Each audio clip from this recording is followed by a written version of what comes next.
शिवजयंतीनिमित्त अहमदनगर शहरातील छत्रपती शिवाजी महाराज चौक येथील शिवाजी महाराज यांच्या पुतळ्यास आमदार संग्राम जगताप यांच्या हस्ते अभिवादन करण्यात आले।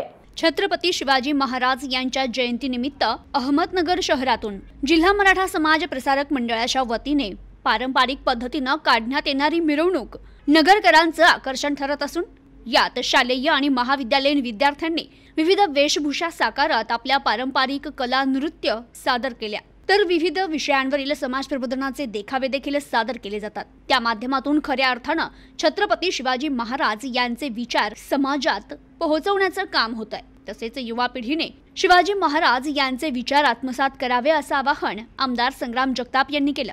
शिवजयंती निमित्त आमदार संग्राम जगताप यांच्या वतीने अहमदनगर शहरातील छत्रपती शिवाजी महाराज चौक येथे छत्रपती शिवाजी महाराज यांच्या पुतळ्यास अभिवादन करण्यात आलं। यावेळी खासदार डॉक्टर सुजय विखे पाटील, माजी मंत्री शिवाजीराव कर्डिले, जिल्हाधिकारी सिद्धराम सालीमठ, मनपा आयुक्त डॉक्टर पंकज जावळे, जिल्हा पोलीस अधीक्षक राकेश ओला, बाळासाहेब पवार, निखिल वारे, प्राध्यापक सीताराम काकडे, ज्ञानेश्वर काळे, सागर गुंजाळ, संपत नलावडे, जयंत वाघ, संजीव भोर, विवेक नाईक, गीतांजली काळे, पल्लवी जाधव आदींसह विद्यार्थी नागरिक उपस्थित होते।